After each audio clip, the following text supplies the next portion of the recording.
Salam dalam kasih Kristus untuk seluruh jemaat dan simpatisan GKI Kediri dimanapun Bapak Ibu Saudara berada.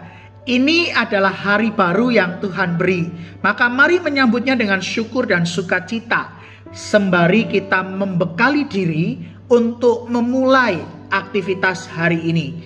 Mari kita berdoa untuk memohon pimpinan Roh Kudus dalam pembacaan dan perenungan firman Tuhan kita. Terpujilah namamu ya Tuhan, karena anugerah kehidupan senantiasa Engkau beri. Maka teruslah perlengkapi hidup kami dengan firman-Mu, sehingga kami menjadi pelaku-pelaku dari firman Tuhan yang menampakkan hidup yang sesuai dengan kehendak Tuhan. Kami mau Tuhan untuk diperlengkapi oleh firman-Mu, maka kiranya Engkau yang bersabda kepada setiap kami. Demi Kristus kami berdoa, amin. Sarapan pagi ini kita akan merenungkan tema mencari tempat pelarian. Diambil dari bacaan Yunus pasal yang pertama ayat yang ketiga. Tetapi Yunus bersiap untuk melarikan diri ke Tarsis, jauh dari hadapan Tuhan. Ia pergi ke Yafo dan mendapat di sana sebuah kapal yang akan berangkat ke Tarsis. Ia membayar biaya perjalanannya, lalu naik kapal itu untuk berlayar bersama-sama dengan mereka ke Tarsis, jauh dari hadapan Tuhan. Terpujilah nama Tuhan. Bapak Ibu dan Saudara, sebagian orang memiliki tempat pelarian untuk menutupi luka hati, kekosongan dalam hidupnya, maupun ketidakmampuan menghadapi persoalan yang pelik di dalam hidupnya. Biasanya tempat pelarian berkonotasi negatif karena tujuannya untuk pemuasan atau kesenangan sementara.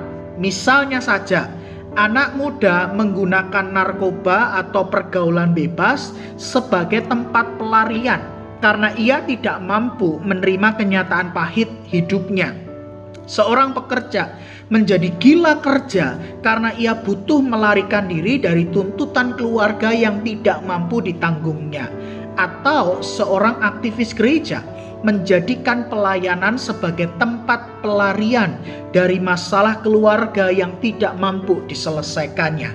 Ya, tempat pelarian seolah menjadi jawaban atas semua persoalan yang terjadi, namun kenyataannya hanya sementara dan bisa saja semakin membawa kita dalam kehancuran.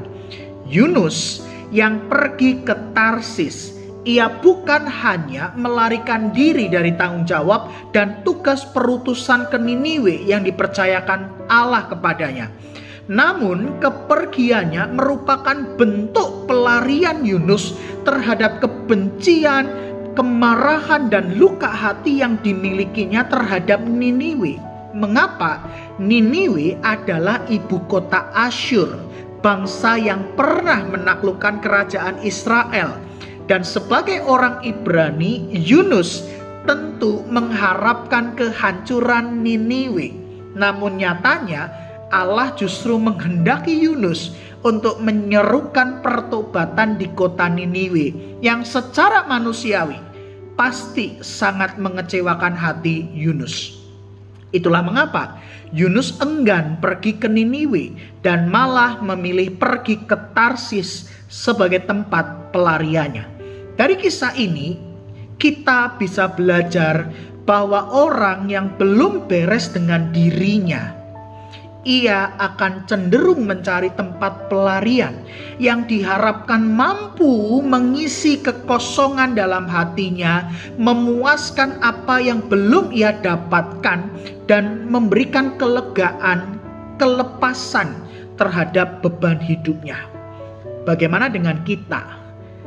Bapak Ibu dan Saudara, seberat apapun pergumulan hidup yang kita hadapi, segelap apapun jalan yang kita tempuh, seburuk apapun keadaan hidup kita hari ini, jangan pernah lari, apalagi mencari tempat pelarian yang hanya akan semakin menghancurkan kehidupan kita. Melainkan datanglah pada Tuhan, Sang sumber kehidupan. Ia adalah satu-satunya pribadi yang tepat, yang tidak akan membuat kita lari dari kenyataan hidup. melainkan Ia pasti memberikan keberanian pada kita untuk menghadapi kenyataan hidup, bukan mencari tempat pelarian. Di dalam Tuhan, kita mampu menatap hari depan dengan penuh harapan. Amin. Bapak Ibu, mari bersama kita berdoa, dan secara khusus kita akan berdoa untuk para orang tua yang berjuang untuk mendidik, mengasuh, dan membesarkan anak-anak mereka. Mari kita berdoa. Tuhan, kami sungguh meyakini seburuk apapun keadaan hidup kami, seberat apapun pergumulan hidup kami, dan segelap apapun jalan yang kami tempuh, Engkau adalah pribadi yang tepat, yang akan menolong kami dan memberikan kami keberanian untuk menghadapi kenyataan hidup yang kami alami. Maka ya Tuhan, kami mau terus belajar untuk mendekatkan diri pada Tuhan, bergantung penuh pada tangan kasih dan kuasa Tuhan, sehingga kami mampu untuk melihat hari depan dengan penuh harapan. Pagi ini kami juga hendak berdoa untuk para orang tua yang Tuhan percayakan anak-anak untuk dididik, dibesarkan, diasuh dalam keluarga mereka masing-masing. Maka ya Tuhan, Engkau terus memperlengkapi dengan hikmat dan kebijaksanaan dari Tuhan bagi para orang tua, sehingga mereka boleh mendidik, mengasuh, dan membesarkan anak-anak anugerah Tuhan ini dengan kekuatan, penyertaan, dan pertolongan Tuhan saja.